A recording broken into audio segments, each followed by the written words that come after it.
Good morning, everybody. Happy Monday. Great show for you today on Gojo and Golic. We're going to talk about a bunch of things, including the Deebo Samuel trade, what it means for the Commanders, what it means for the 49ers. We will break it all down for you. Plus, LeBron James has something to say about the fact that he's the current face of the NBA, but some people may not want to become said face of the NBA. We will talk about his comments. And our very own Gojo was at the NFL Combine. We'll talk about his experience and did he learn that he's washed up or did he already know it? I don't know. 2 hours of Gojo and Golic right now.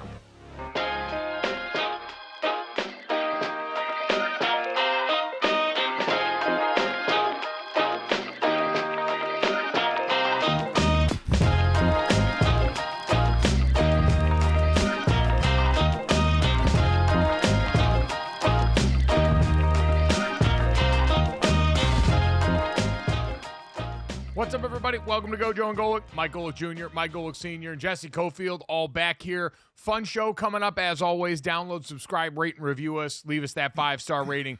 And watch us here back live Monday through Friday, 8 to 10 a.m. Eastern on the DraftKings Network. Subscribe and hit the bell over at the YouTube channel. Like Jesse said, lots to get to today. The Oscars were last night. We'll get into that a little bit going forward. Everything you need to know about the trades that did and didn't happen in the NFL and the ramifications on the upcoming NFL offseason.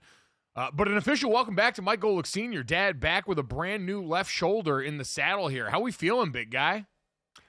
Yeah, I'm feeling pretty good. Feeling pretty good. It's still a little sore. It's trying to find some comfortable positions, but I had it done last Wednesday, so that's really what it's about now, keeping the swelling down. It's wild because it's the shoulder, but the swelling went down to my hands. Mike, it feels like how your hands feel after a game. You know, where you have kind of that deep ache in you from a lineman, whether it's an O lineman or a D lineman, a deep ache in your hands. I have that down in my hands. But, you know, other than that, it's just, like I said, finding a comfortable position. I know we're going to talk about your time at the Combine, but as Jesse was doing the open, it made me realize that this shoulder that I had replaced was the reason I did not participate. I went to the very first all-in-one-place Combine in 1985 at Arizona State. That was the first one where it was all in one place. 2 years later, it started at Indy.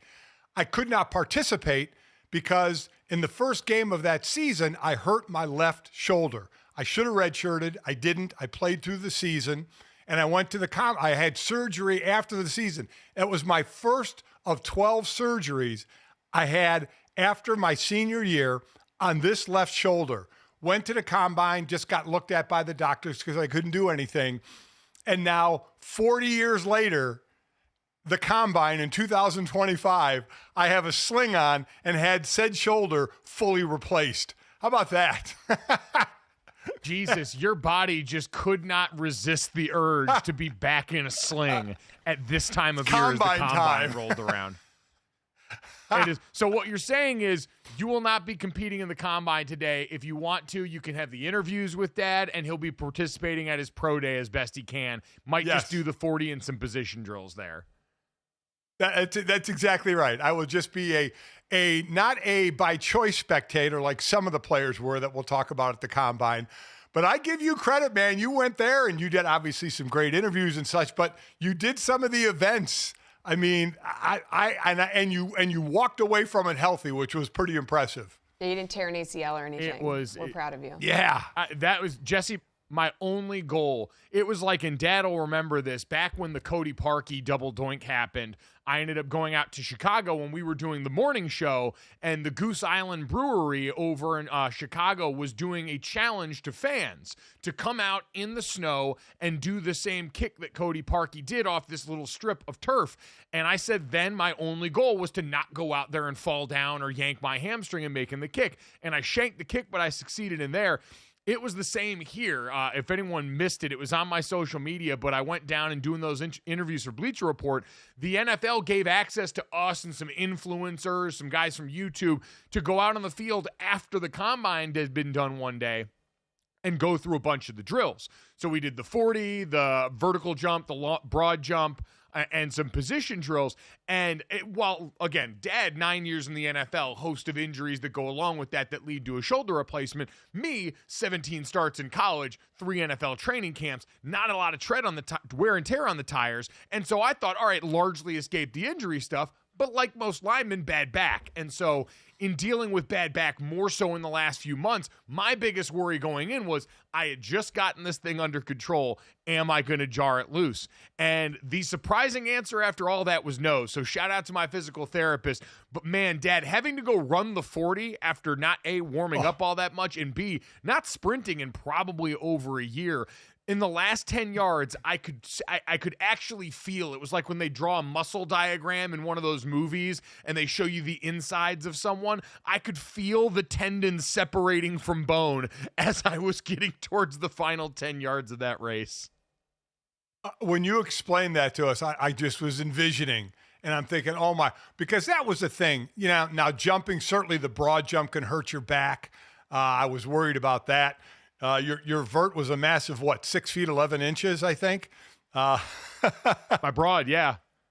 Which I like. Your broad, I right? was sitting there like, oh man, that felt pretty good. And then I heard that like even back when I was training, mine was up over, or like when I came out in my pro day and did the broad jump, mine was over 8 feet. And I was like, oh, okay. I didn't realize I was that washed. I knew I was washed, but 2 feet of washed is a pretty sizable gap to overcome.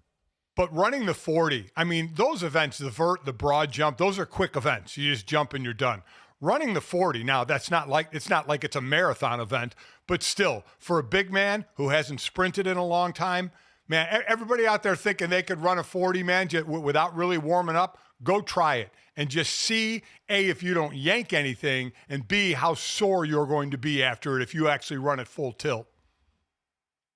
But again, my biggest takeaway from all of this is I can't believe Travis Kelce signed up for another year of this. Like, I get that's what the money's for. There's no doubt about it. And he's been doing it. But, Dad, I'm just saying, being 35 now and understanding, yes, I am not 35 and having been training to be a professional athlete for the last number of years. Right. But at the same time, I do see how your body just needs more time to get the engine revved up before everything you do. And so to know that that's the degree of difficulty, and it's no disrespect to Stafford and Tom Brady and the guys playing quarterback, but to play a collision position like tight end or many of these others where we see guys play into their late 30s and early 40s, this just reaffirms the already undying respect I had for them. Yeah. Obviously, they're training all along the way, but I get your point. It's just a wear and tear in your body. And that's those that retire of their own accord, because I'll continue to say this. 95% of us are retired from the league. People ask me when I retired. I said, I didn't retire. I wanted to keep playing. The league retired me in 1994. Nobody wanted me, so I was done playing. But for those that actually get to walk away on their own, the reason they do is because they just don't want to do the work that it takes from February to August. They're just not in knowing that they have to put in all that work to be at their best for the season, because the season is the cherry on top. The season is the gravy. You know, once you're playing the games, it's the work that gets you to that point that players are just like, they just don't have it in them anymore, so they walk away. So yeah, kudos to the 30-something year olds, men and women out there in professional sports who keep having that drive. Yeah, it's the classic internet meme of 35 and his whole life ahead of him, and here's the announcer, and here he comes, 32 years old, the oldest player in the field. A miracle to still be working at this age in professional sports. We will give you more of a rundown of the NFL Combine, winners and losers, now that that's completely wrapped up. I'll tell you what I saw out there and what we saw on the field and heard coming out of Indianapolis for the biggest job interview of these guys live so far. But, Dad, part of the big news around Indianapolis over the last few days were the will they, won't they of certain trade candidates that we knew were available around the NFL. And one of the biggest ones, no surprise, the other day, was Deebo Samuel, the former wide receiver of the San Francisco 49ers, getting traded to the Washington Commanders. The Commanders send a 5th-round draft pick the 49ers' way, and in exchange, they get Deebo Samuel and the $17.5 million of salary that he's owed in the 2025 season coming up. And, Dad, we had talked about the signals of the end of one era in San Francisco for the 49ers, Brock Purdy's contract coming up, all these things. And this last season, a certain massive disappointment for them where Deebo Samuel was part of that, less productive than we'd seen him in quite a while. How do you like this fit for him going the other way towards Washington now with a Commanders team that feels like they're just beginning this window? Oh, I mean, listen, what Deebo can do carrying the ball as like a running back, running the ball or catching the ball and getting yards after the catch. San Francisco, I think for basically all the time Kyle Shanahan had been there, save for I think the last 2 years, had been number one in the league as a team in yards after catch. And that had really been a lot of Christian McCaffrey, Deebo Samuel, and obviously the others involved as well. But Deebo and CMC were the two big ones in that. Deebo is a monster yards after catch. And San Fran has slipped a little bit in the last 2 years. Certainly injury has hurt them because of those two players that I talked about. And even last year, Washington's yards after catch was better than San Francisco's. But that gets added to this offense. It's another weapon for this offense. Obviously, you have Terry McLaurin, who had 82 catches. Zach Ertz had 66. Olamide Zaccheaus had 64. He came along really well. De'Ami Brown came along at the end of the season. So they have young receivers, mostly in their 20s. McLaurin's the oldest at 29. And so Deebo comes in and adds, and that's what you want to do to a young quarterback while he's on his rookie deal, is add weapons to it. That's what they did in San Francisco to Brock Purdy. Now they're at the position where they have to pay Brock Purdy all that money, so they can't afford anybody. We'll talk about their side. George Kittle's in his last year of his deal. Do they re-up him? But they're letting Deebo go. They have to shed some salary because they have to pay Purdy. So I think it's a great pickup because they have young receivers, below these couple of guys, McLaurin and Deebo, that are coming up as well. But it also loads up Jaden Daniels with some more talent at the wide receiver position to help this offense. And it's an offense that has specific areas where they can use a guy with Deebo Samuel's talents. Seth Walder at ESPN pointed out 11% of Washington's wide receiver targets last year came on screens. That was the third highest in the NFL. So short run after catch availability for Deebo Samuel in that offense in plenty of areas. You mentioned the young receiving core. De'Ami Brown is set to be a free agent this offseason after coming on and having a stellar postseason run. So will they or won't they be able to bring him back? But Dad, I do think, to your point, this is about what else they can continue to do around him, because at this point, Deebo Samuel, it's a little different. His first 6 years, 4,700 receiving yards and just over 1,100 rushing yards. In the past 4 years, rushed for just 958 yards and 17 touchdowns, while only catching for about 3,600 yards and 18. So the production had slowed down a little bit in the last couple of seasons, which is understandable as he's getting to be, I think, like 29 years old. But if you can lump him in with a room that's led by Terry McLaurin and that goes out and continues to work, I believe they've got the 7th most available effective cap space going into this offseason. And so this is about recognizing we have got money to spend, and we've got an opportunity because of the quality of our quarterback that we found out about last year. And so let's go and start to load up the treasure trove and get everything going. And Dad, as much as anything, Cliff Kingsbury and what he showed you as a play caller last year, this guy that was able to buck the trend of late season Cliff Kingsbury offense is sort of falling off a cliff, maybe in large part due to the fact that your quarterback has that break glass in case of emergency run game to him. But I think because of that, Dad, it makes the price tag easier to absorb. Like, was there any part of you that had a little bit of sticker shock just because it's 17.5 for a receiver that everyone acknowledges hasn't had his best work probably since that 2021 season? No, I think because they have space and because they don't have to pay their quarterback yet, you can do things like this. You have the more flexibility than most teams. This is exactly how you want to play it, right? You want to get a rookie quarterback that balls out, that you can build around, he's your guy, and you have at least a couple of more years before you have to pay him. This was San Francisco, albeit in a different way. It being, oh God, we brought Trey Lance in, we traded up for him, it didn't work out, but oh wow, look, we hit on Brock Purdy, a 7th rounder, who ends up being our quarterback, but they still knew he was the quarterback and they could build around him and spend money. Well, Jaden Daniels is obviously a high pick. They know they can build around him. They know he's the future. So you you load up, McLaurin is 29, Deebo is 29, Zach Ertz coming back, he's in his 30s. So you'll have some young wide receivers to fill in, you have some vets who can lead right away and help Jaden Daniels right away, again, hopefully with a strong running game. The O-line we had talked about, I thought was going to be a negative for them because they patched some holes, but it turned out to really work out well.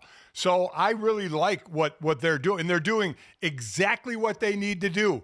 Wow, we hit it on our young quarterback. He's a stud. Let's build around him while we can. 100%. And because he's so good, and the margin for error on some of these decisions, kind of to your point, it widens because he's already capable of so much on his own. Now, you look at the bulk of Washington's production offensively was largely rushing offense based. They were 7th in yards per game overall last season, but in pass yards per game, they were down at 17th. So more of a middle of the pack passing offense that now you can start to try and add to in order to keep developing around a guy that already showed you the Washington Commanders offense was not the reason they lost in the postseason, albeit turnovers finally came back and swung the other way. It was the defense that couldn't stop anybody when it mattered the most against these really high-powered NFC offenses. So I'm with you. You're in a position right now where you can swing big because of the cap. And because you hit on the quarterback, you were invited to go and make these big moves. They can't be done, and I'd imagine they aren't this offseason. On the other side, Dad, for San Francisco, this becomes interesting. They had kind of signaled this, drafting Ricky Pearsall when they did in the first round, extending Juwan Jennings, Brandon Ayuk as well. They had decisions to make, and this is what you've got to do is start to figure out what's important to you when the quarterback price tag is getting ready to come up in San Francisco. And I think this is a loss that they are built to handle at this point, provided everyone stays healthy. Because, Dad, I feel like that's ultimately what undermined San Francisco in the biggest way last year is everyone got injured, especially amongst their core constituents. And so even if you bring them back without that one dynamic element in Deebo Samuel gone, we'll see what Christian McCaffrey comes back and looks like this season. I do still think there's more on offense there than most teams are used to dealing with. And so I think for that reason, they're going to be okay on that side of the ball. Yeah, I think so. Obviously, the one thing we kept talking about was the depth of weapons that they had on offense, which certainly is down.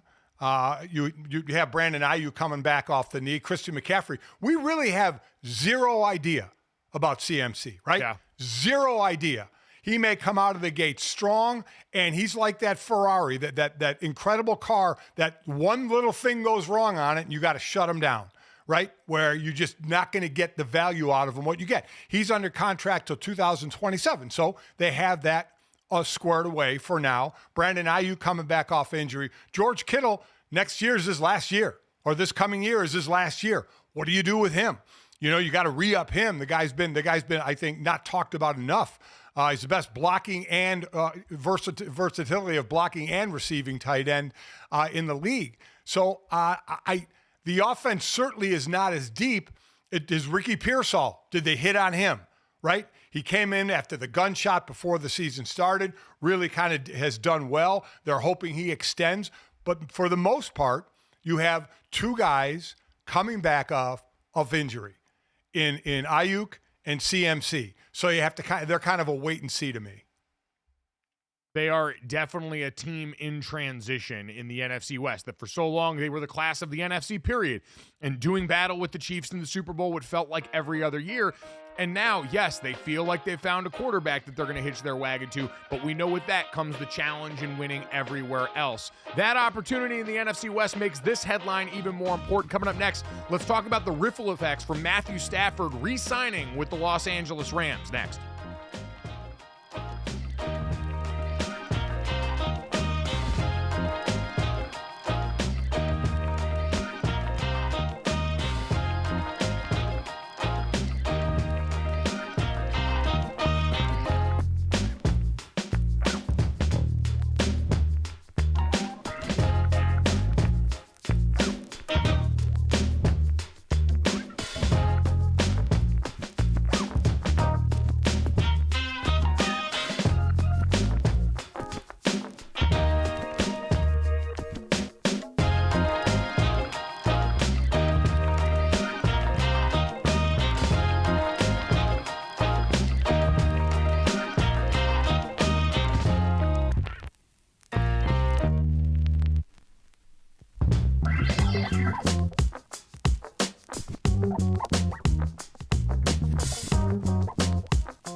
Welcome back to Gojo and Golic. In addition to Deebo Samuel and that trade sending shockwaves through the NFL, Dan, I thought the biggest news from over the weekend, especially as it pertains to the NFL offseason and what comes next, was Matthew Stafford deciding to re-up and stay with the Los Angeles Rams after he had been given permission to go seek a trade partner, had gone out, and we had heard reports out in Indianapolis at the Combine that the New York Giants and the Las Vegas Raiders had both ponied up with sizable offers anywhere in the where from $90 to $100 million guaranteed, giving Stafford that $50 million a year that he was looking for in terms of the average. He decides to go back to the loving arms of Sean McVay and the Los Angeles Rams. Any part of that surprise you, Dad, that he's likely going to take a little bit less money to stick around there? No. This all went as planned. This all went as the Rams planned it. And quite honestly, as Matthew Stafford planned it. He has 2 more years on his deal, and $4 million is guaranteed this year and none next year. So obviously, dude wants guaranteed money for these next couple of years. And the Rams said, go ahead and go look.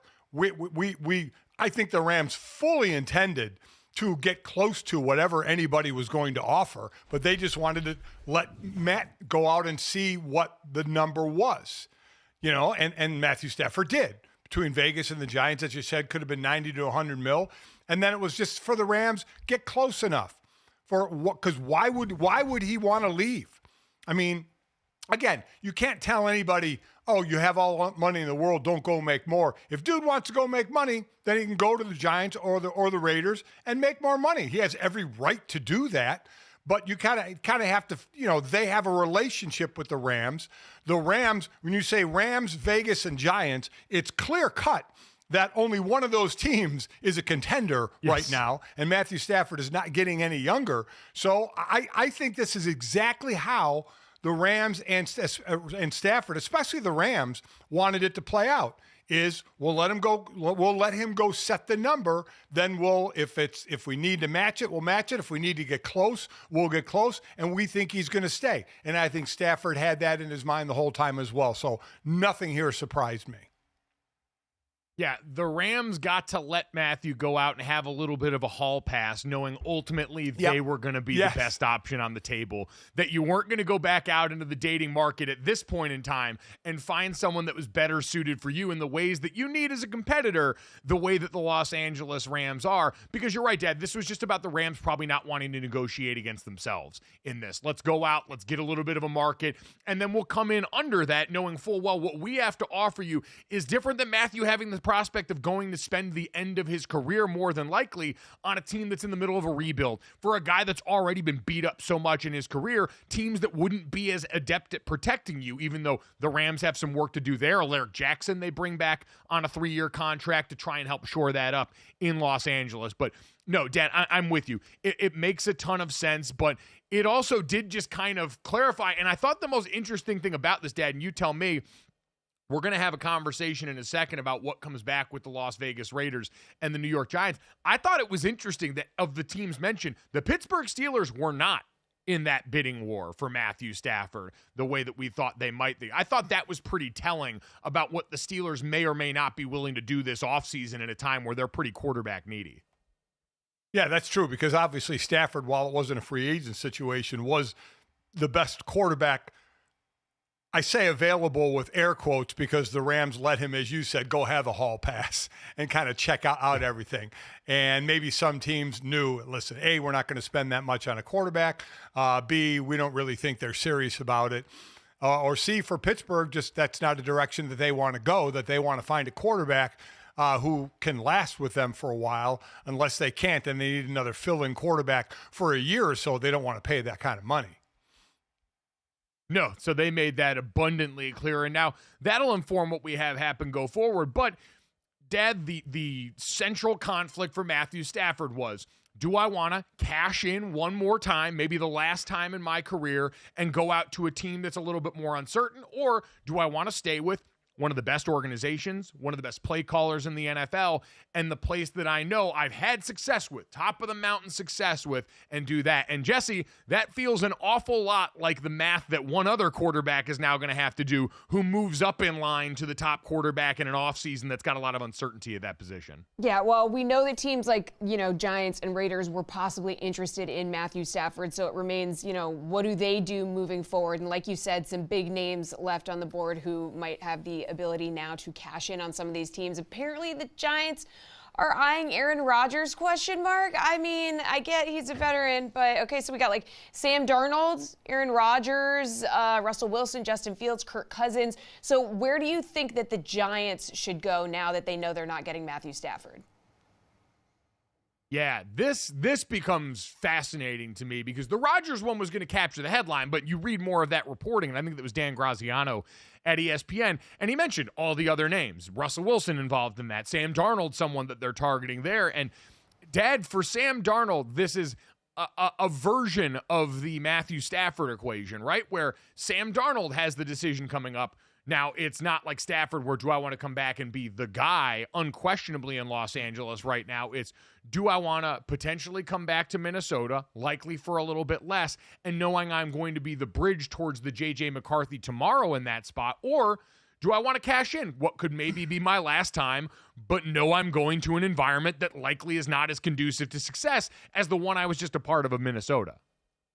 Well, I think Sam Darnold is young enough to want to go somewhere to be the starter and not go back and be the bridge, because you go back to Minnesota and you basically, outside of you just doing what you did last year, save for the last couple of games, which may have cost him a little bit, but there's always that J.J. McCarthy is going to get his chance because he was their top pick. So I think he's still young enough where he's like, I'm going to go somewhere and be the man. I can be a team's quarterback for the future, unlike a Russell Wilson, unlike a Kirk Cousins, unlike an Aaron Rodgers, who are notable stopgaps. That's all they would be. Sam Darnold, in his mind, again, this is from his thinking, is I can go be still the quarterback of the future for X number of years for a team, not to be a bridge quarterback for a high draft pick or a young quarterback. So I think he's going to, and then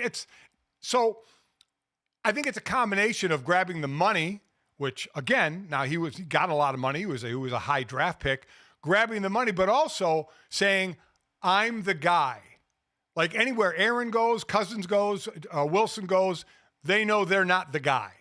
Sam still is young enough to, in his mind, say, I'm going to this team and I'm the guy for the next number of years. Yeah, I think the difficulty for me was Sam's also old enough and has been around enough teams now between the Jets, the Panthers, the 49ers, and the Vikings to know it's not like this everywhere. And I did wonder how much the fear of that would govern it. But you're right. He is young enough. All these guys possess the confidence necessary to go out at this position. And this is a great opportunity for him. And it's likely, Dad, because of what we've established about this quarterback offseason. Limited inventory in the draft of high-end guys. And in the offseason, the list of names that we mentioned there, a real imperfect group of bargain bin veterans. Sam Darnold's going to be able to cash in. Like the season he had last year, while it finished with a little bit of a wet fart, is light years better than anything Daniel Jones had put on display, even in the playoff season in Brian Daboll's first year. And so if that guy can go command $40 million a year, Sam Darnold's got to understand, yeah, I'm in the $40+ million a year territory and likely some guaranteed money because of what people needed there. The question specifically now, Dad, I want to hone in on the Giants then, because I'm with you. I do think Sam Darnold ultimately is going to get pried out of there by more money and the opportunity than he can afford to turn down at this juncture of his career. Hit it great last year, but we saw in those last two games, even in Minnesota, there's no guarantee that lasts forever. And so I think you'd be inclined with the amount of money available to go ahead and make it. Now the central question, and let's use New York as the example.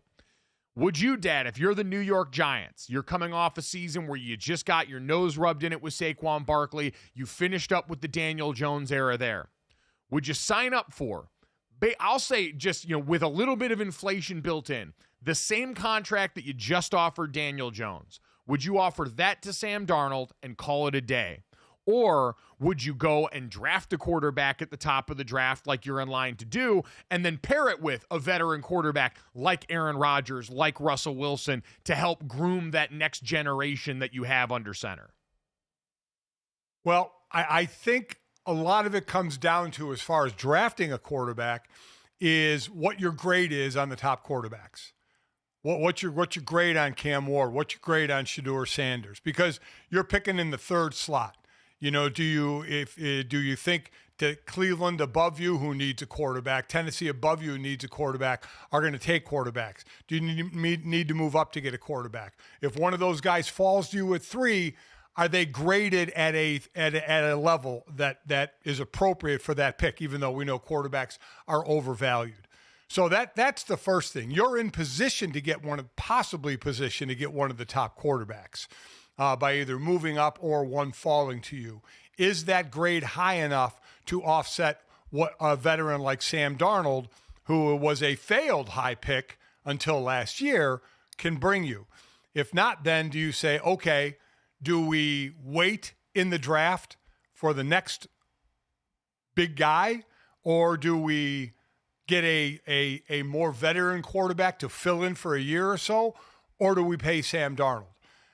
Listen, Brian Daboll's on the hot seat, right? There's no doubt about it. We thought he was on the hot seat, and he, after the season, kept his job. The whole crew is back. Management, coaching staff are all back. But you don't get dispensation in the league. You don't say, oh, if we have a young quarterback, we have a little bit of leash. No, you don't. No, it's time for the Giants to make a move. So I would think that they would probably go all in on Sam Darnold, going off the year he had. It's kind of signing Sam Darnold and holding your breath, saying, can he continue to do that? Did he raise his level to that to be a consistent level, or was that a one-year wonder given the team he had, the weapons he had, the quarterback whisperer he had in Kevin O'Connell?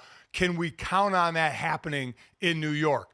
I think they're in a position where they would probably have to do that and then really hold their breath and say, okay, can this guy continue to do it? I'm with you. If I'm Brian Daboll, that's what I'm looking for, because I need success right now. And to your point, history is littered with coaches that thought, oh, getting this rookie quarterback and being able to time release that and say, look, we saw some promise, but we need time, is littered with organizations saying, no. We like him. We don't like you as the one grooming him, and we're going to go and make a decision, a la what we just saw in Chicago, and the rest is history. So the self-preservation move would say, yeah, let's get the veteran and Sam Darnold in here. We had Malik Neighbors pop last year. We can use that draft capital to add more around that position and build. And, Dad, this is slight, but I think I would probably lean that way if I'm New York, saying I'd rather pay there, and then all of a sudden, hey, if the Raiders want to move up in the draft and try and pry that pick out of your hands, you can recoup even more value, because you need to build up the rest of this roster in a lot of key places on the offensive line and the secondary on defense, adding other weapons around Malik Neighbors in that offense.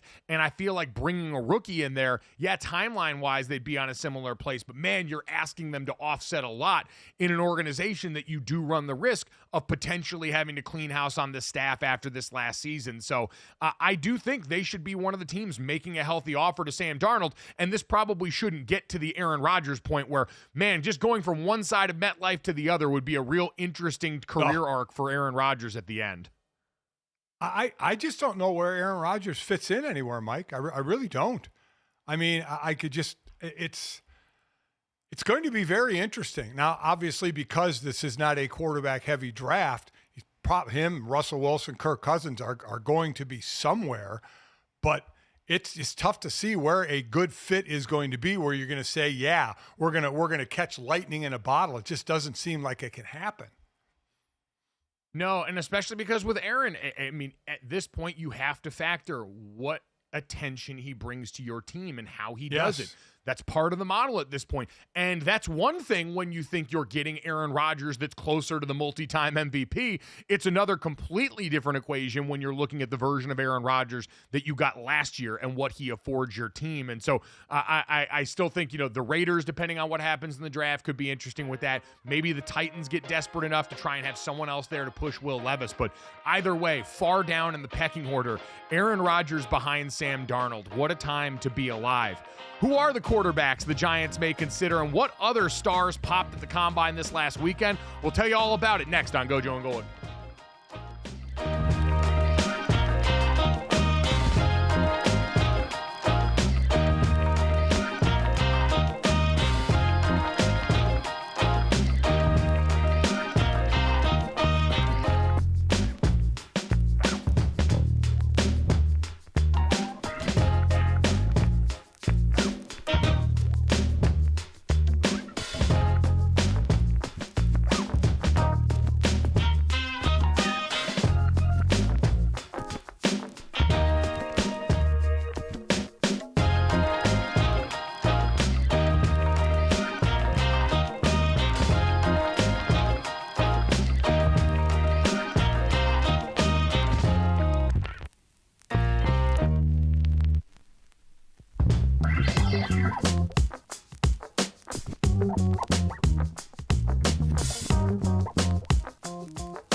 Welcome back to Gojo and Golic. Jesse Cofield, Mike Golic Jr. and Mike Golic Sr. here, and we talked about it briefly off the top of the show, but Gojo, you were actually at the NFL Combine this past week.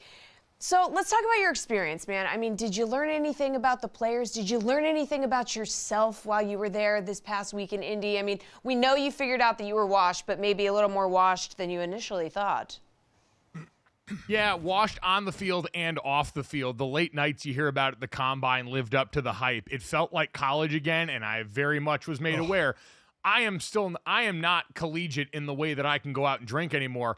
A lot of other people in the NFL ecosystem, though, very good at it. So it was interesting seeing that up close and personal. But outside of some late nights and early mornings, Dad, seeing these guys go through this giant job interview and knowing what we all know, right? We talk about this all the time. You work out at one of the big box facilities at the Exos in Scottsdale where they train these guys not only on the field for everything we're going to see them do, but off the field and how they're going to field all these questions, how they're going to deal in interviews with teams. And so it was interesting getting to see in a setting where guys are going through and having to answer the same questions over and over again and getting pulled in a million different directions, being there on the media side, how different guys dealt with that and what ended up shining through. Because like everything else with the Combine, when you're tired, when you're worn down the way this whole thing is decidedly tilted to do, who's going to step up to the plate? And I thought there were some guys on and off the field, Dad, that acquitted themselves really well this weekend. But what did you make from watching it from afar in terms of who stood out to you? I can tell you the guys that I talked to, and certainly we can talk about some of the big winners and losers overall in this. But as someone that watched this from the outside looking in with a little bit of extra time because you were coming off this shoulder surgery, was there anything that stood out to you? You know how I feel about the combine. I said it's a necessary evil for the players. And you're right. You know, I work out at Exos, so when you first walk into Exos, the first thing you see is a classroom. Not the machines, not all the equipment, but a classroom where a lot of the guys spend time answering questions, going over what they're going to be asked, how they're going to be asked that. And then before you even get to the back in the equipment. So you are so much more set up to handle what goes on at the combine than you ever were. Now, what you can't really add in because of obviously time at these places, you can't keep them there all day because you're going through a number of players, is what you said. And this is one of the things the combine is known for. They're long friggin' days. Long days, boring days, pressure-packed days by having to perform. And then if you perform well at one, what do you do in the next one? If you don't perform well in one drill, then you go to the next one. Is it in your head? Does it stack up on you where you now go down? And then that's something to see on a player is how you prepare is, as I said, I don't put a lot into these, but I understand the player doing it because that's what's asked of you. As I said, it's a necessary evil. It's asked of you to go perform at your highest level. Can you? Can you be mentally and physically at your highest level while they're draining you every day? Because it always gets backed up. It always goes longer than it should. And how do you deal with your time? Luckily, we didn't hear of any injuries. One guy rolled an ankle, I believe, and couldn't run anymore after that, but we'll be able to run at his pro day. So I do think while you get the James Pierces of the world, right? An edge rusher from Tennessee who ran a 4.40 and everybody's eyes popped out of their head, right? And said, oh my God, look what he did. You know, that's going to move him up the board. And again, that should make coaches maybe go watch more tape of him. We'll see. But that's, I'll always say that's what the combine is for. Make you either go watch tape to say, did I miss something? Or watch tape to say, yes, I saw exactly what I saw in this guy from the combine, and it relays on tape.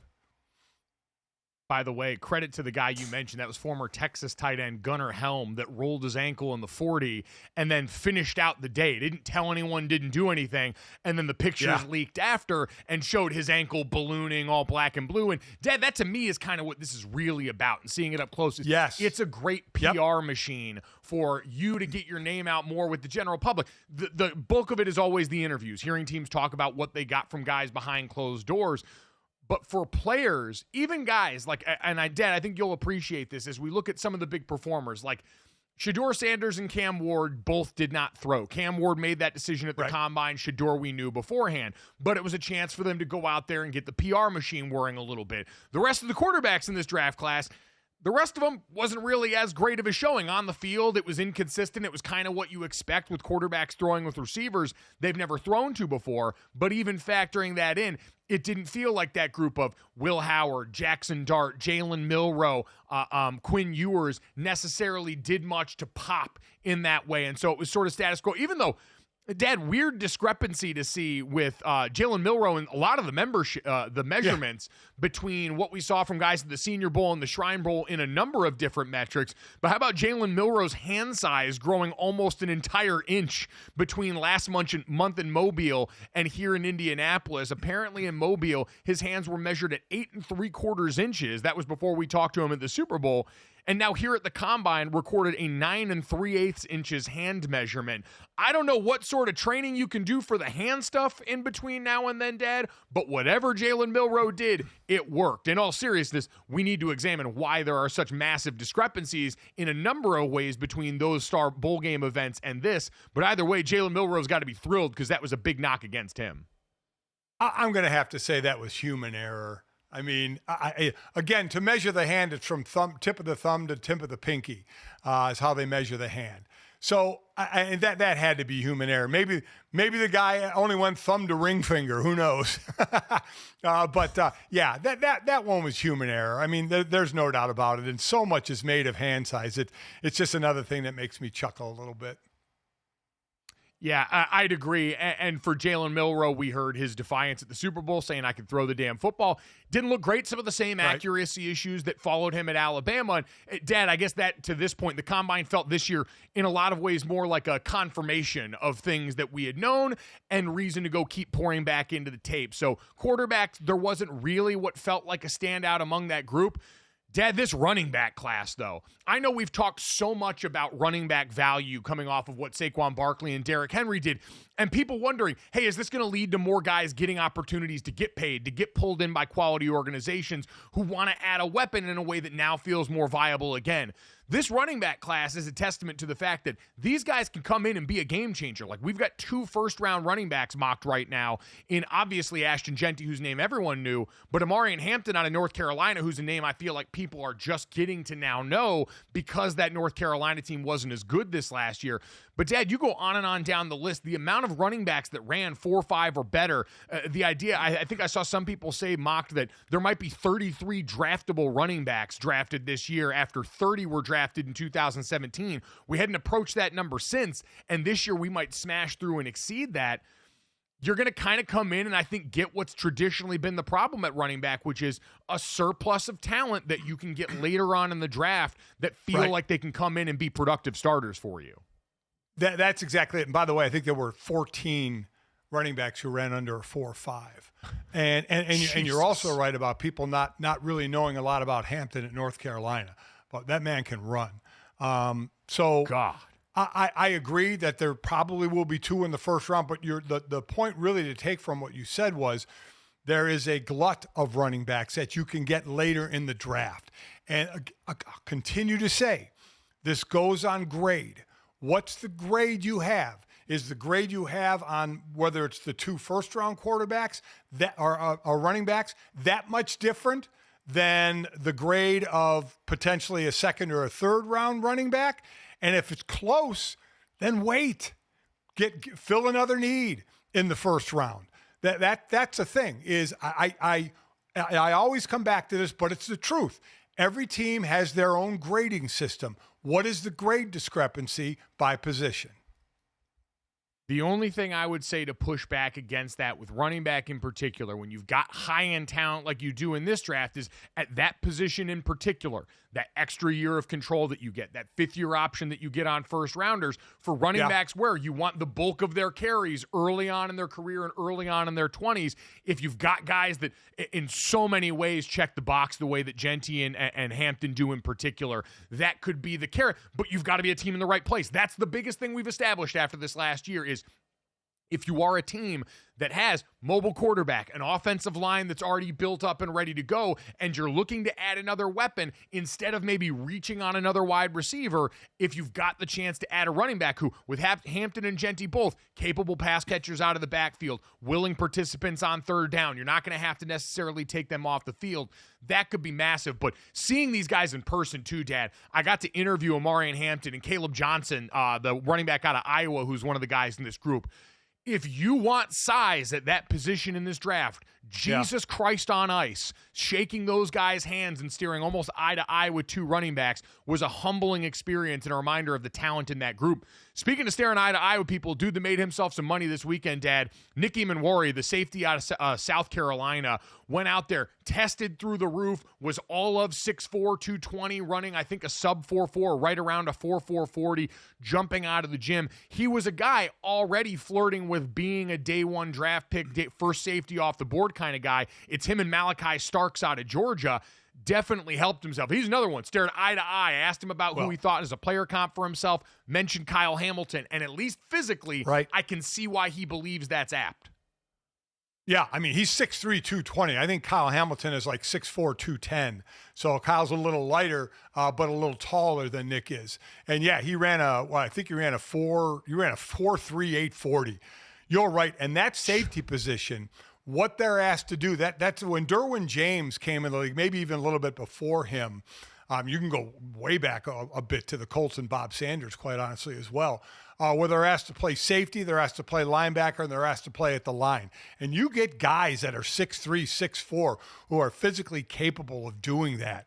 It is unbelievable how much it helps your defense. Now, for Baltimore, it was kind of the other way, where Kyle Hamilton was playing closer to the line, did a few of their games, and I think when he was averaging 5 yards off the ball, the defense was not doing as well. He went back to averaging 9 yards off the ball after like week 10 or week 11, and this defense absolutely turned it around.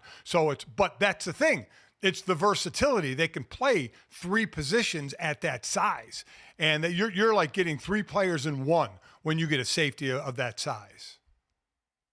Yeah, it really is a Swiss Army knife that you need against offenses that are now as multiple as the defenses, it feels like, on that side of the ball. So he put on a big show. Maxwell Hairston out of Kentucky ran that 4.28, likely going to pop for him. Dad, quick before we finish up here, the offensive line was the last group to go. And while defensive line, I mean, we should probably spend more time talking about them in this draft class, going to be one of the deepest groups. But this O-line group that we saw on Sunday as the last one up there, Will Campbell out of LSU, widely been considered the top guy, measures in at a wingspan that would have him as the shortest wingspan of any starting tackle in the NFL were he allowed to continue. Does that concern you at all, Dad, based off what we've seen from him body of work-wise? Well, I mean, there's wingspan and then there's feet. Feet and hands have to work together. If his feet can move well enough, then I don't worry about a shorter wingspan. That means he can get to the spot, right? That's the thought that I have. But we have seen guys with that kind of wingspan get kicked down to guard. And see, this is what I don't want to get caught up in, because I don't think it's fair. Will Campbell did not move that well at the combine.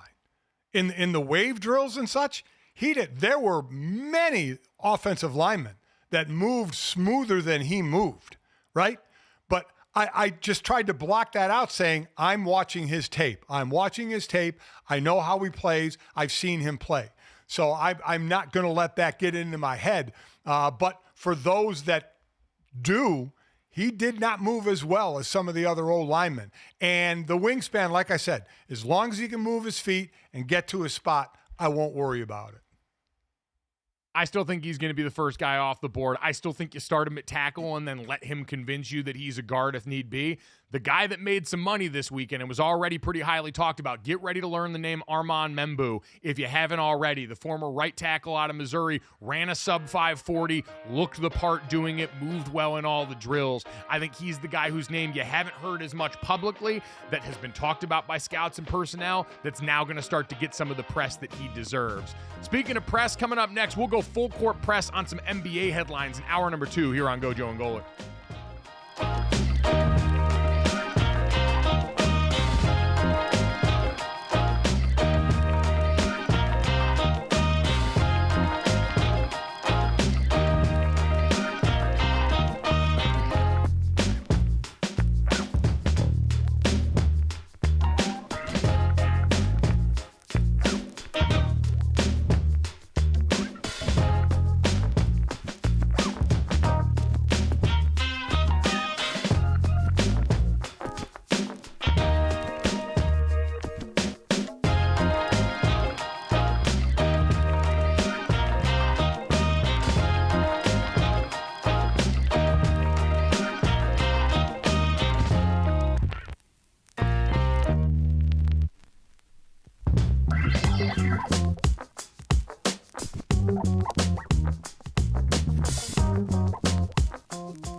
Welcome back to Gojo and Golic. In college basketball news, a familiar name has added an accolade to his long legacy. St. John's head coach Rich Pitino has clinched a share of the Big East title for the first time in 33 years. Let's go, Rick. Pitino's now the only coach in history with regular season conference titles at 5 different Division I programs: Boston University, Kentucky, Louisville, Iona, and now St. John's. So, come Selection Sunday, Pitino will become the first coach ever to lead 6 different schools to the NCAA tournament.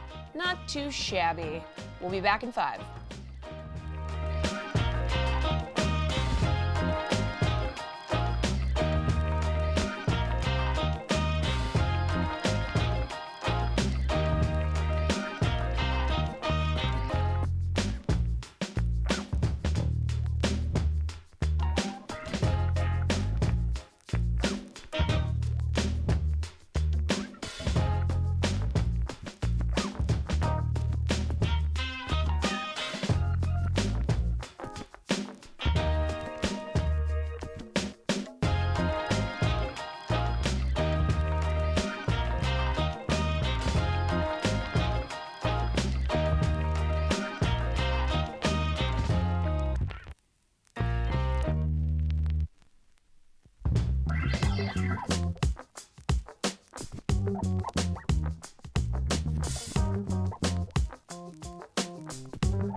Welcome back to Gojo and Golic. As we all know by now, Joel Embiid is out for the season, and apparently things have been getting pretty messy. So Shams reported that Embiid went directly to Josh Harris about the state of his knee and his treatment plan moving forward. We're hearing that he also made a point to say that there have been fundamental disagreements between Embiid and the team about how to treat his left knee. So fellas, what do you think of this whole situation? Should the Sixers have made the move to shut down Embiid earlier in the season? Like, obviously this season has not gone the way that everybody thought it would be going for the 76ers. Yeah, Dad, this is the interesting part because I always thought, hey, the desire to try and prolong this would come from the player side, a guy in Joel Embiid that I'm sure hears everything that's said about his availability, wanting to go out and prove, hey, I can still do this, to show up for his team in a way that is no doubt going to affect them going forward. But we all knew this guy, based on what we had seen anytime he had touched the court, did not look himself. The fact that an injury like this was taking as long as it did to recover from was a huge red flag. And so, yeah, this absolutely should have been something shut down earlier.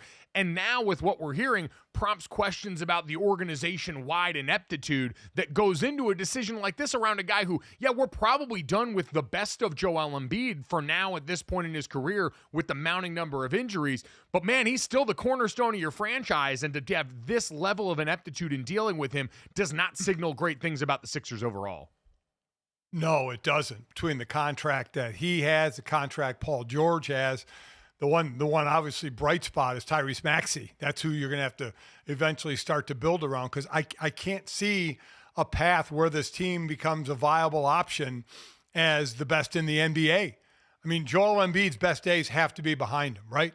I mean, he can still be really good, but will he be MVP level anymore? You can't count on him staying out in the court as long as he needs to be a viable candidate. Now, maybe we'll see with the rest, with the time he has off, and I think they should have shut him down earlier as well, because they weren't going to come back and be and really be in it, and they have a top 6 protected first-round pick. So this was an easy way to be in that, make sure you had a protected top 6 pick and not lose it if it's not in the top 6 to Oklahoma City and not have a first-round pick. So, yeah, I think they should have shut him down earlier. And, you know, I think they're in a lot of trouble. I think they geared up for this year and next year by bringing Paul George in, and I think it's just absolutely blown up in their faces. I think what they have to look forward to is Tyrese Maxey, because he's a young star in this league, but that's not enough. You have him, and you have one aging injured player in Embiid, who people I'm sure are wondering, wait, why did this guy play in the Olympics? You know, what was he doing out there in the Olympics when he was recouping? You know, when they thought he would have maybe just missed a little time in the beginning of the season, turned out he missed a few weeks in the beginning of the season. So yeah, I thought they put together a team that could vie for a championship this year. I had picked them to be one of the teams to come out, but I mean, right out of the gate, those three weren't on the court together. It's been hit or miss when they're on the court together, and I confirm, at least from my opinion, it's done in Philly.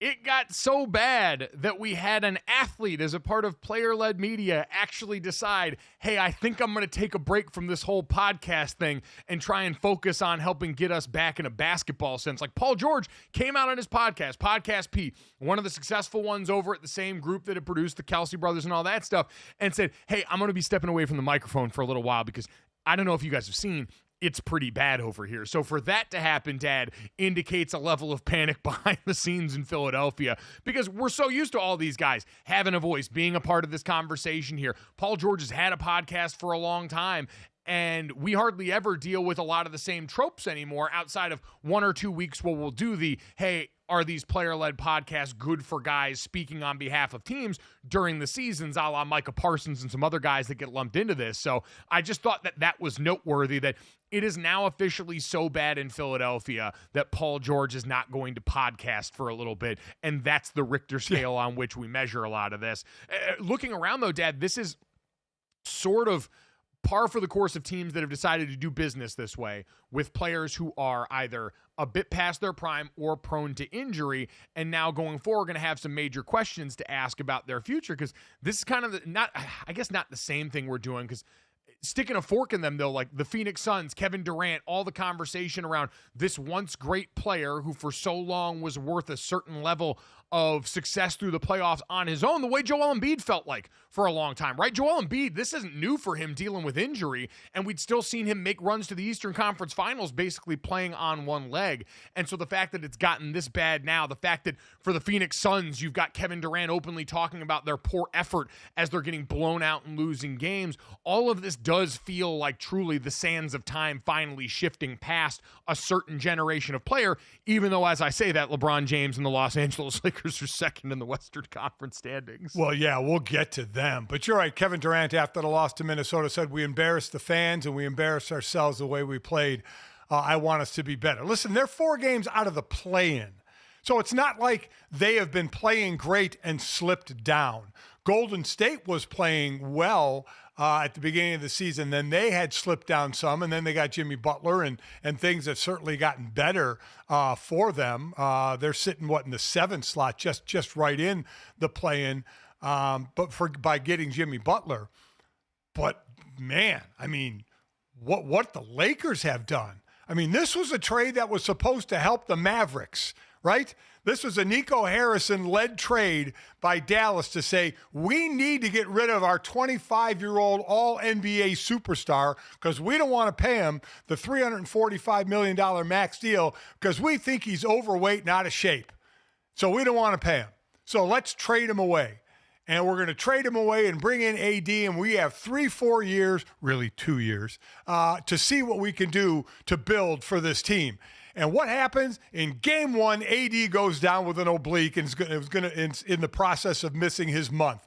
And what are the Lakers doing? The Lakers are on an incredible run right now. They've won, 5, 6 straight, 8-2 in their last 10.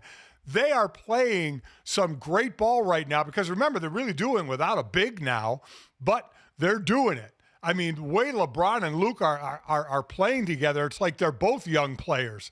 LeBron, he's done it for so long that I think we take it for granted. Just what he's doing at 40 years old. Just how he's moving at 40 years old. This dude came into the league at 18 years old. He's 40, and he's still playing an incredible pace. And now you match him up with Luka and the rest of that team and what they're doing. You're right there in the second slot. Obviously, Oklahoma City well in control, 10.5 games up. They're the odds-on favorite, and that will not change barring any kind of injury. But man, oh man, this Nico Harrison. I'm not saying you better look at a for sale sign for the house at all, but let me tell you, it ain't looking good. Witness protection well within reach for Nico Harrison, especially showing his face out in Los Angeles, as the Mavs were one of the teams in the last 6 that the Lakers have beat. Luka pours 29 more points in, along with 9 assists last night as they beat the Clippers twice. Now, again, you look at the teams they've beat, the Clippers, Minnesota, the Dallas Mavericks. They're not exactly stalwarts right now, but the Clippers are a playoff team. The Denver Nuggets were the win that I think for a lot of people sent the shockwaves. And we know game plan-wise, it seemed like they approached that like a playoff game, and they got the results that were indicative of that. I'm with you overall, Dad. It's interesting as we try and gauge interest down the stretch of this NBA season because it feels like we got 2 teams in the East in the Cavaliers and the Celtics, and we got 1 team in the West in Oklahoma City that we actually feel like are capable of winning it all here. And the rest is just sort of going to be, hey, what do we get as far as interesting playoff series surrounding those? The Knicks have shown no ability to go and beat the upper crust of the Eastern Conference or the Thunder in the West. And the Lakers, like you mentioned, are a bad matchup once we get to a Western Conference playoff run that will be laden with big men across the board, including Oklahoma City, who's got 2 that they can throw at you in pivotal roles. But that's going to be the talk, right? Because it's the Lakers and because it's LeBron and Luka. The East, you're right. It's Cleveland and Boston. Nobody, unless there's a massive upset early on in the playoffs of one of those teams, they're going to be the talk. They've met 3 times. The biggest discrepancy has been 7 points. Boston has won 2 of those 3 times. So it's all like blah, blah, blah, blah, blah, regular season. Let's get to the Eastern Conference Finals and let's get to the 7-game series of the Cavs and the Celtics. And in the West, it's like, okay, Oklahoma City is going to dominate, but there's just that, well, look what the Lakers are doing now. They have Luka. Boy, they're on a run. Boy, they're playing well. I know they don't have a big and they're going to have to play bigs, but these 2 guys are making some magic together. How far can it go? There's the Joker, with Denver. They're sitting in the 3rd slot. They're actually bouncing back and forth with the Lakers, Denver, and the Grizzlies. Actually, the Rockets are just a game and a half out of that as well. So between the Lakers, the Nuggets, the Grizzlies, and the Rockets, 2, 3, 4, and 5, that's gonna kind of change throughout the rest of the regular season. Well, it is no doubt, and that group is going to jumble a bunch, but Dad, I guess to your point about who we actually invite to the party in our heads that can realistically make a run in the postseason, it is interesting. So we start this conversation off talking about how Joel Embiid, perennial Eastern Conference playoff performer, someone who would help take the Sixers on some deep-ish runs, but never to the promised land, now going to be on the sideline with injury. Kevin Durant in the West on a team that was one of the last of the, hey, let's group together a bunch of stars and him and Devin Booker and get Beal over here and see how it works. And it's been a famous disaster. You've got that on one side. And last year, I think we went through the first playoff run where we got to the second round without KD, Steph, or LeBron. This year with Steph and LeBron, they're both showing us that Father Time can go and kick rocks. That Jimmy Butler acquisition, I mean, Golden State's won 7 of their last 9 games since he came over. That trade has already aged better than people like me thought it was going to at this stage of Jimmy Butler's career, knowing what the regular season has generally tended to mean for him. And so you do get in the postseason, and Dad, this place where we prioritize and prorate experience and look and see LeBron James and Steph Curry still waiting in the wings, there does have to be part of you that wonders, all right, can that experience pop enough against a team in OKC that got a bunch of meaningful experience last year, but is still relative to the rest of the field, a group that has not made that run to the finals and had that over-the-top success that some of their peers in this conference have? So barring injury and having to rest until the playoffs, I mean, there's some good battles. I think one interesting battle in the West is going to be who gets to number 2, right? Because then it's not till the Western Conference Finals that you have to face Oklahoma City, right? And something you would probably try to avoid, and that's the Lakers, the Nuggets, the Grizzlies, and the Rockets. Those are all teams within a game and a half of one another to try and get that 2 slot. And then there's 6 through 10. 7 through 10 are playing. 6 is the Clippers. They're actually in the playoffs right now. There's a half game separating the Clippers at 6, Golden State at 7, Minnesota 8, Sacramento at 9, and Dallas at 10. A half a game. So out of those 5 teams, 1 will be in the playoffs. The others will have to play in to the playoffs. So these are kind of the races that we're looking at right now. Yep, as to your point, too, the cliff falls off after Dallas. The Suns 4 games behind them in the 11th spot in the West, and it doesn't feel like there's much there. Philadelphia, for what it's worth, only 2 games out, to go back to the original team that we were talking about. Technically only 2 games out of the play-in, but if you're them, you're praying that the arrow goes the other way. Jared McCain's been a nice pickup for you this season. But besides that, Dad, you're thinking about going all the way back to it. Now that Joel Embiid is out, and you're going to have to really think long and hard about how you structure your organization going forward, knowing he cannot be to you now what he's been to you throughout this entire run leading up to it. And so getting that top 6 protected pick and being in a deep draft able to add meaningful talent and start to restructure your organization a bit, that's got to be the priority for them. And so thank God they finally made the decision for Joel Embiid and for the team to shut him down. Had to shut them down. They're 1-9 in their last 10, and I'm sure the fans at this point are like Jet fans. Just lose them all, keep that top 6 protected picks, because you know, the money you're going to have to do stuff with, of what you're paying Maxey, what you're paying George, and what you're paying Embiid, doesn't give you a whole lot of flexibility. No, not a lot of flexibility at all. Coming up next, LeBron James sounds off on the media. Does he have a point about the debate for face of the NBA? We'll get to that next on Gojo and Golic.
Welcome back to Gojo and Golic. Jesse Cofield, Mike Golic Jr. and Mike Golic Sr.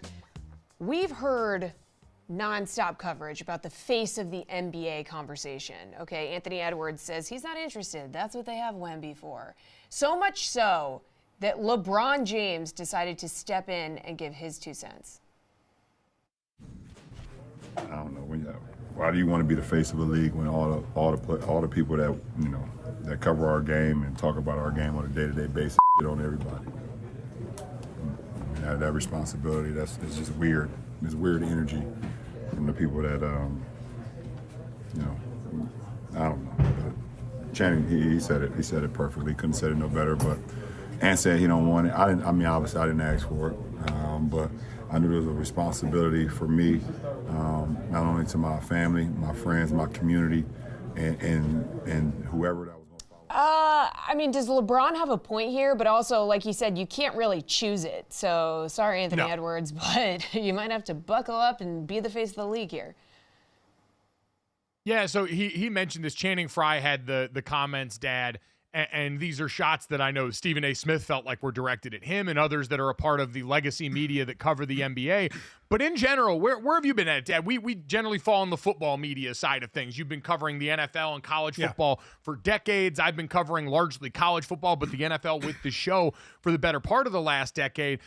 And with the NBA, there is always this tension that it feels like where current players often point out that it feels like that sport in particular has prior generations and analysts disparaging the current product more so than any other league. Do you think that's the case?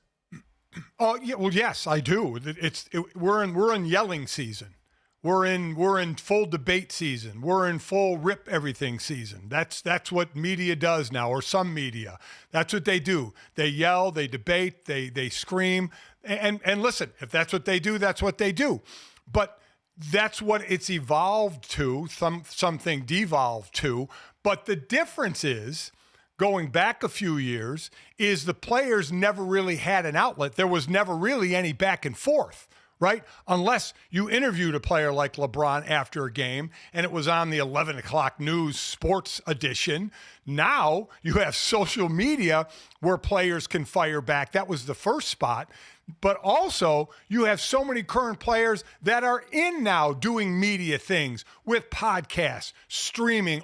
They're fully immersed in this, as well as the analysts. So guys that have finished playing that take analyst roles, it's kind of a different world the way they look at sports right now.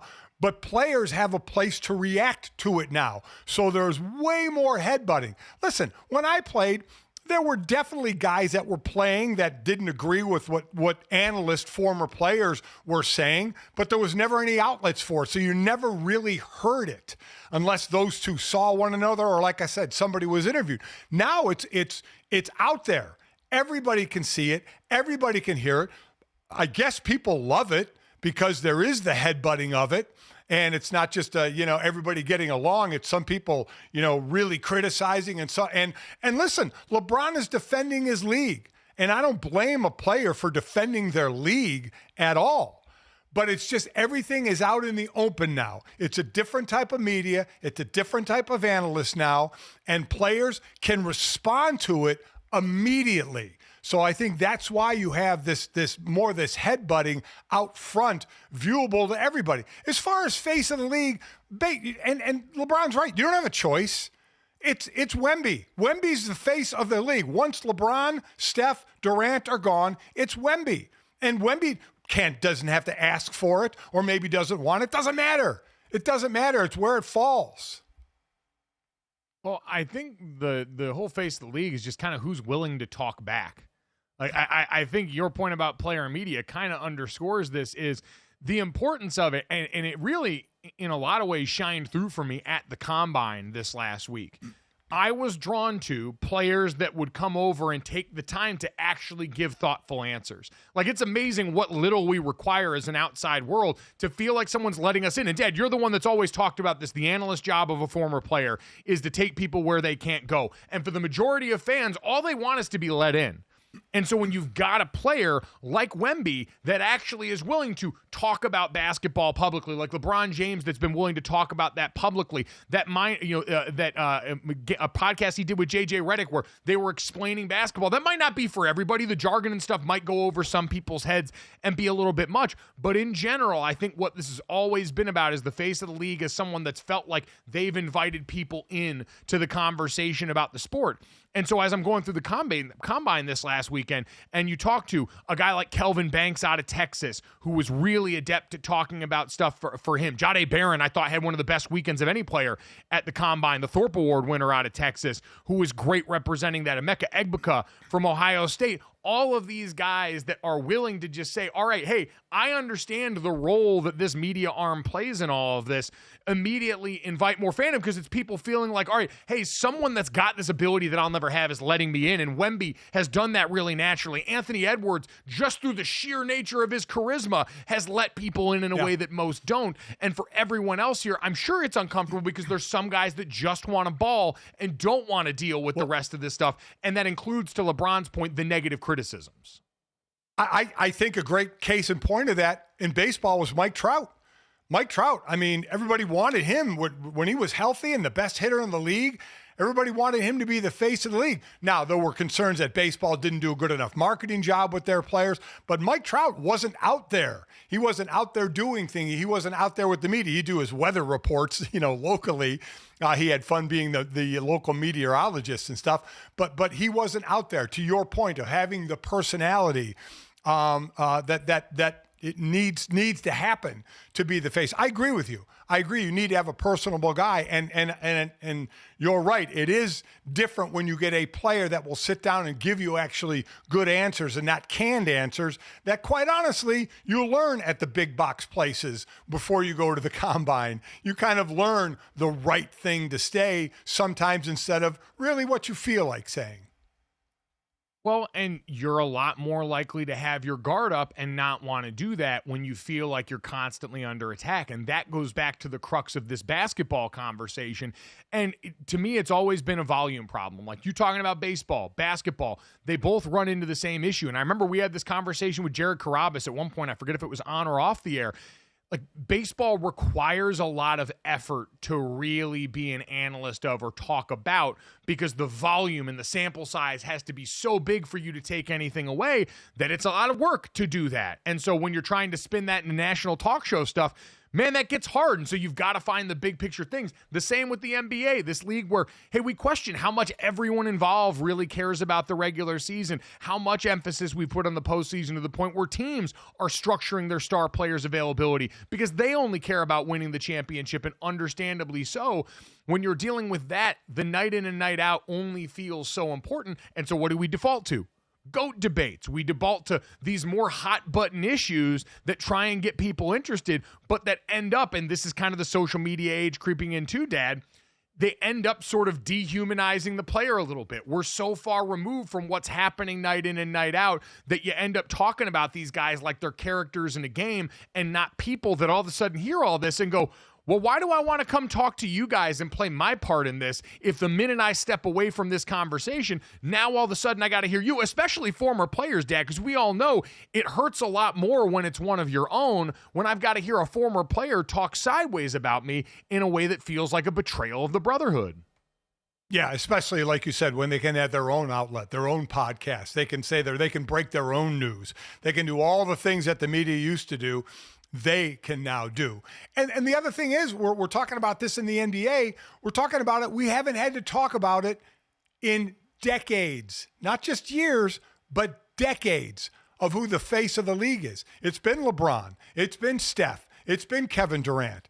They have been around, and they're still around, and they're going to be around for a time going forward, but it is eventually coming to an end, and there have to be others that you talk about. And no doubt Wemby's the unicorn of the guys that are talking about it. But I just don't get the whole face of the league. I think it just naturally occurs, right? Through their availability, through their answers, through their talk, through their presence in public.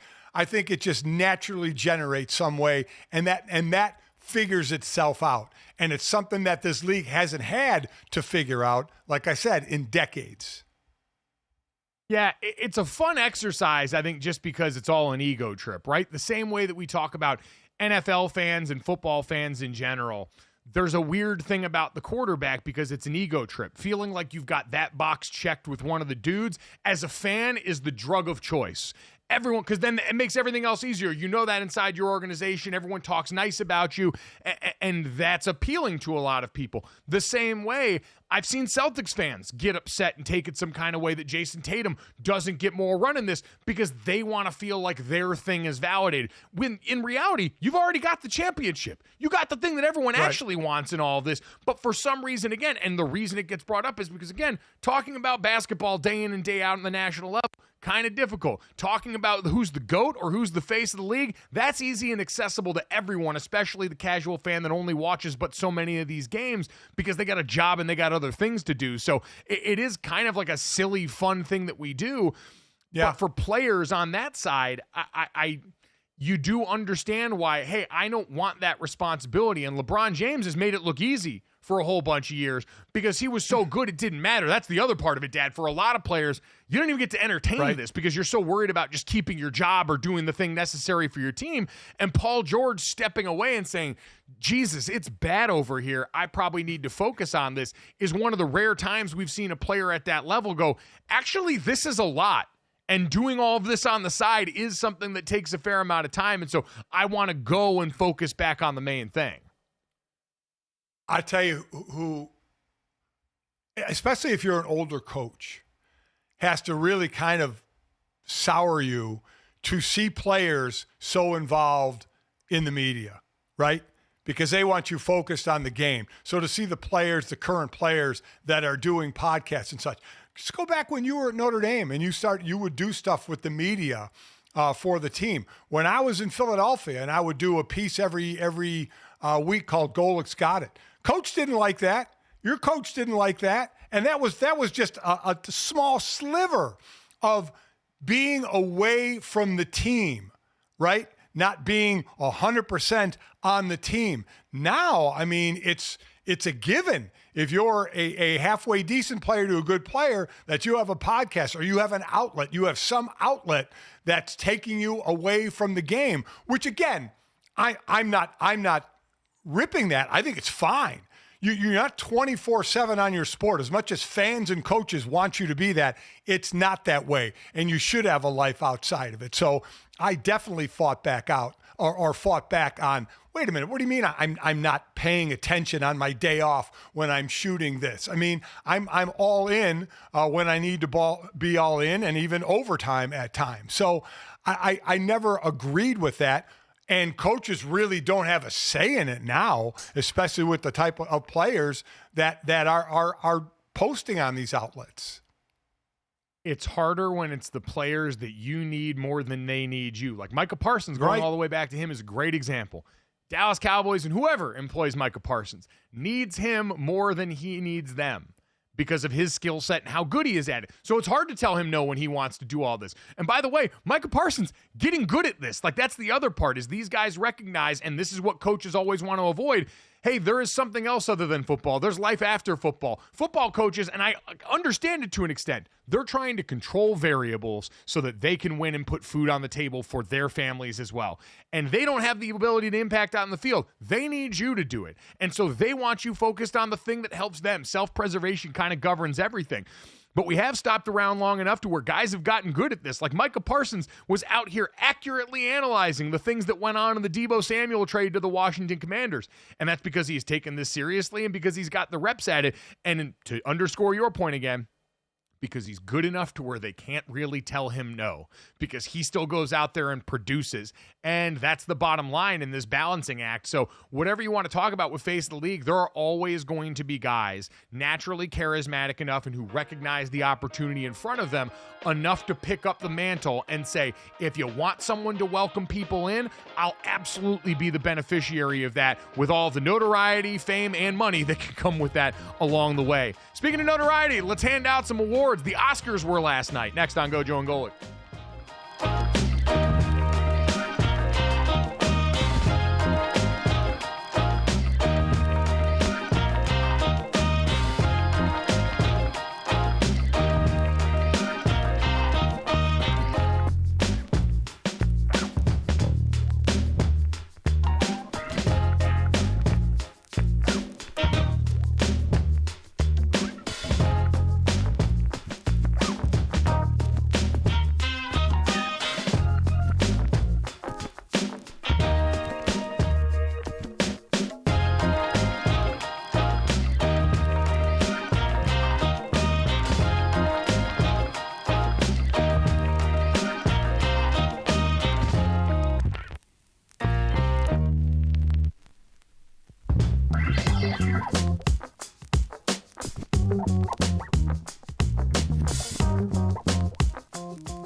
Welcome back to Gojo and Golic. Jesse Cofield, Mike Golic Jr. and Mike Golic Sr.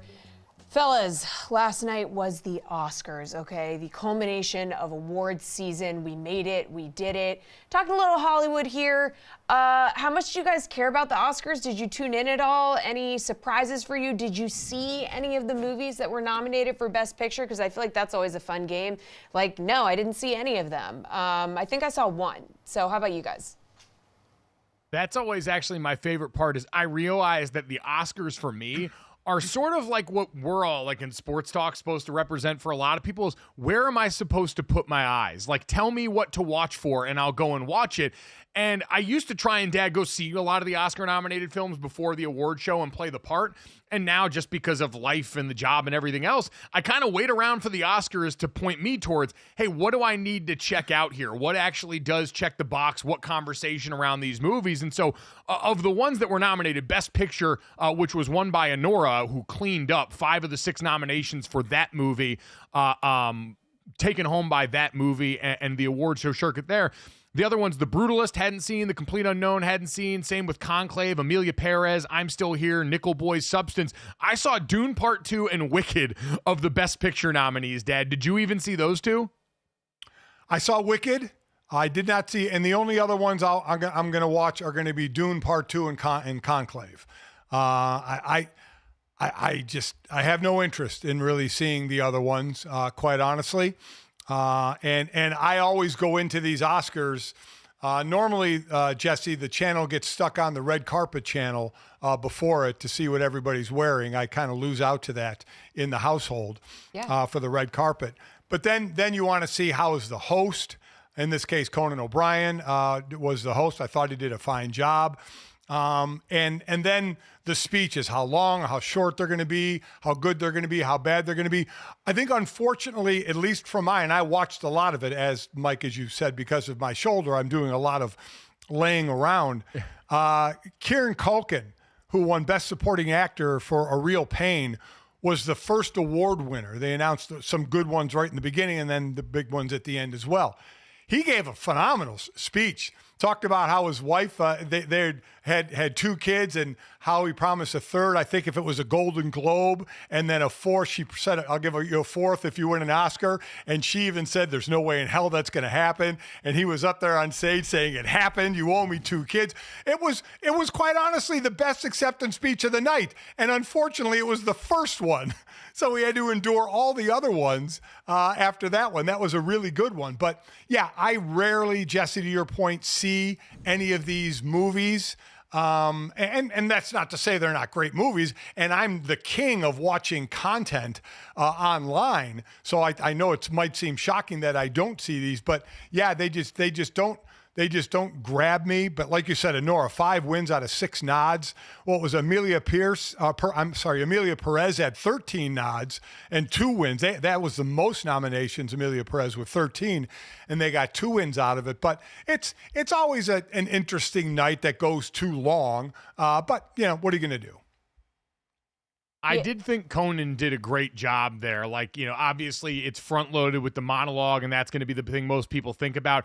I thought at this point in the life cycle of the beef, one of the better executed Kendrick Lamar and Drake jokes that I had seen elsewhere. If you missed it, Conan O'Brien mentioned this is about the halfway point where Kendrick Lamar would come out and call Drake a pedophile, and then immediately after that makes the lawyered up reference that so many people have brought up since Drake tried to sue record labels, and there were people that thought maybe the NFL would be in the market for that, considering that lyrics got brought up in that halftime show. So I thought nailed effortlessly. It was just small enough and just pointed enough to make a real impact. But Conan, right energy for it, always been a really great late night host, always been a personality that I think a lot of people gravitate towards, and for the most part played it pretty fair down the middle. I actually thought the Adam Sandler thing in the beginning was pretty funny as well, when they talked about how it's a night where everybody gets dressed up and then they have Adam Sandler in one of the seats in his hoodie and basketball shorts, and they have interaction going back and forth, and Sandler ends up getting up and leave and saying, anybody who wants to play 5-on-5, I'm over at the park at midnight. And I thought that played along pretty well. And then he went down to Chalamet and said, Chalamet! Yeah, call back to Nikki Glazer's joke. That was pretty funny. That was pretty funny. Pretty good. I also, when I watch, I mean, I didn't watch the whole ceremony, but, I was on Twitter and I was on Instagram seeing what people were wearing, who won what. It actually is crazy when you think about how long of a day it is for these people. I mean, they wake up, how much prep goes into like the day and the outfits and everything. Then you walk the carpet, you go to the show, then they all go do an outfit change. Then you show up at the Vanity Fair Oscar party, you got to pose, you got to stay out all night. Like, I don't know how they're doing it. It's got to be a lot of coffee, maybe some illicit drugs, I don't know.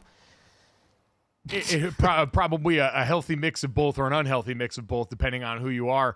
It is interesting, though, and I was listening to our friend Adnan Virk and David Sampson over at the Levitard Show doing the post-Oscars breakdown, and Sampson did kind of liken all of this to a sports season where winning at the other award shows is like winning in the regular season, winning an early round playoff game, and the awards circuit that a guy like Timothée Chalamet had been on, out here openly campaigning, saying pretty plainly, I want to win Best Actor for his role in A Complete Unknown playing Bob Dylan. He ends up losing out to Adrian Brody, who wins for The Brutalist, and is now one of just 11 men to win Best Actor multiple times in his acting career. And I know some people take umbrage with that, but like if you're Timothée Chalamet, that's really what it feels like in a sports sense is you went out here and you busted your ass all preseason long going into this movie. You did the circuit after that, and you finally get to the Oscars after winning the Best Actor nod for, I think, the SAG Awards, and you get here and ultimately fall short. He's like a guy early in his career. He's a rookie making it to the championship, and we go, oh, you'll have plenty of time and you'll win yours eventually. Yeah, two things. Can Adrian Brody give a longer acceptance speech? He's a very serious actor, okay? He's very serious. Oh my, give me a break. And had to pay homage to The Brutalist that was 3.5 hours long. Yeah. Yeah, I mean, oh my God. And then for Chalamet, is he over 80 pounds? I mean, seriously. No. Dude, have a sandwich. Wow. He's just a waif. That's what he is, But to your point, Mike, he is young, and boy, he's got a heck of a career in front of him, no doubt about that. They're going to DiCaprio him, though. He's got the chops, he'll win, as they say. Best actor someday.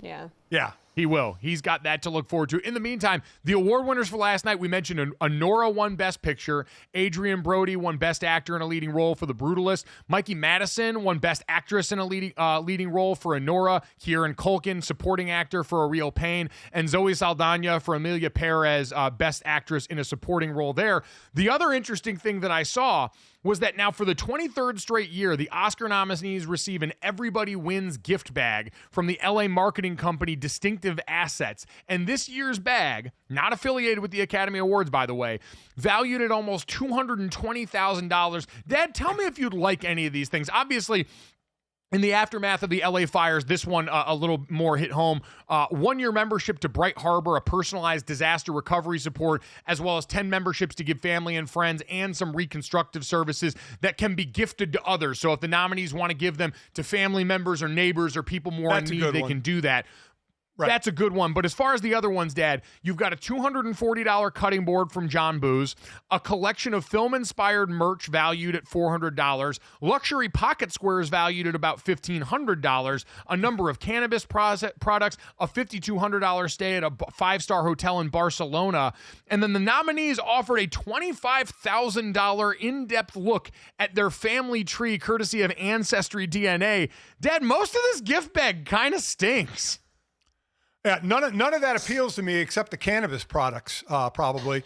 And if you try and put that into what that would equal in a sports gift bag of that amount of what you would do for athletes as opposed to actors. Because yes, I don't care about a cutting board or pocket squares. Again, the gifting to help those in need, I understand. But as far as the actual gifts that these nominees could use, I mean, seriously, it just seems like, oh, yeah, hey, can you hang on to this? And then they forget about the bag, and it gets handed out to their assistants or something. The Barcelona 5-star hotel, cool. But $25,000 of my ancestry? I don't care about that. A $3,500 virtual wellness retreat? What am I supposed to do with a virtual wellness retreat? I'm tired of virtual. I want to go back to the IRL wellness retreat and get a massage. Back after this, Gojo and Golic.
All right, let's wrap it up the way we always do. This, that, and the third. 3 quick stories to send you to the rest of the day. Download, subscribe, rate, and review our show. Leave it a 5-star rating. Thank you to everyone who listened to the podcast-only episodes from Thursday and Friday last week while I was at the Combine and Dad was recovering from shoulder replacement surgery. We are back live Monday through Friday, 8 to 10 a.m. Eastern on our YouTube channel, on the DraftKings Network. Go ahead and subscribe and hit the bell on YouTube. Plenty more good stuff coming that way. If you missed any of the show today, make sure you get it wherever you get the podcast. No guests today. You can also watch right here on YouTube as soon as we get done for plenty of updates on the Combine, on the Stafford not trade and the Deebo Samuel trade, the latest in the NBA drama surrounding the face of the league, and more. Guys, let's get to this, that, and the third. And let's start off with this. A source is saying Commissioner Rob Manfred is considering a petition filed on January 8th by Pete Rose's family to have Major League Baseball's all-time hit leader posthumously removed from baseball's ineligible list. Multiple sources with knowledge of the situation told ESPN on Sunday. Now, we had seen things about the president pardoning him and all this stuff, but Dad, where are you on the idea of Major League Baseball now that Pete Rose has passed away, allowing him back into the conversation around the sport? So this is kind of a technical thing. There are those that don't think that the family even needs to petition the league because this was a lifetime ban and Pete Rose's life is over, meaning the lifetime ban is now done. So should he be eligible? Now, I think they're still going to decide if the commissioner wants to reinstate him. And then if you reinstate him, does it start his clock on the actual baseball writers, the 400 BBWAA members that vote for the, 15 years or whatever it is in baseball? Or does he immediately go to the ERA committee, which is the former players, of which he ain't going to get in if it goes to the former players? But if you get to the writers and enough writers have cycled through where you get to younger writers of the 400 that are in, he may have a shot. Those are things I don't know. I don't know who would vote. Do I think he should be in the hall? Yes, I think he should be in the hall. And it is actually written down as far as the writers. There are no rules for the clause that stipulates voting should be based upon a player's record, playing ability, integrity, sportsmanship, character, and contribution to the team or teams in which they played. So obviously integrity, character, jump into play when you're gambling.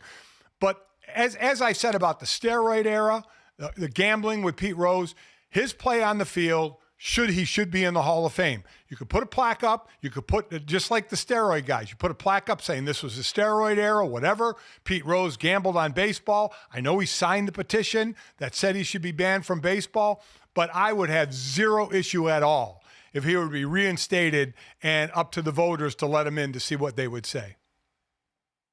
I just wish this conversation would die with him. Oh, it won't. Honestly, we all did too, but Sports Talk is going to make good and damn sure that no matter what, we are always having a Pete Rose Hall of Fame debate come hell or high water. I generally tend to be with you, Dad. I think he served the lifetime ban. His lifetime is now over, and so if you want to go, because we talk about this all the time, the family would certainly get to enjoy that to whatever extent they would, but the player and what you've done is you've robbed them of that during their lifetime. So Pete Rose will not get to, for whatever it's worth, enjoy the feeling of being voted as a Hall of Famer, being honored by baseball and all those different things. And so you've accomplished what you set out to do, and now you can admit what we all know about his role in baseball and sort of move on with all of this. To Jesse's point, maybe someday we're leaving us all from this conversation. Jesse, speaking of a conversation that just won't die, coaches in the NFL just want to keep chopping off body parts for championships. Yeah, Ben Johnson chimed in on what he would give up for a championship, and he is very serious about this. That you could press. And if you press the button, the Bears would win 10 Super Bowls, but one random Bears fan would die. Would you press that button? Whew. I already gave up my life, so as long as they build a statue being like he died for 10 Can I not just give a body part instead? Yeah. Pinky? Yeah, which pinky. body part would you sacrifice? Well, I've got the 3 kids. My wife is already telling me what I need to do next. So I guess we can go with the testicles. That right? works. That works. Done. Wait, She said I'm good. you didn't have to do both of them. You could have just said one. One's fine. Okay, just one. I mean, we've had this conversation before, and here's Ben Johnson just saying he'll give up both balls. Oh, my God. They were trying to say a Bears fan would die. What the hell is that? Yeah, that's tough. That's tough. For those just listening on the audio side, that was Big Cat and PFT, Ben Johnson on Pardon My Take, discussing this out at the NFL Combine. I will say this, there is nothing that married men with children love more than reminding you at a certain point that their balls no longer matter to people. It's like a weird kink where every married guy at some point just like, well, we're not using them anyway anymore. And the missus at home was already telling me to get the snip.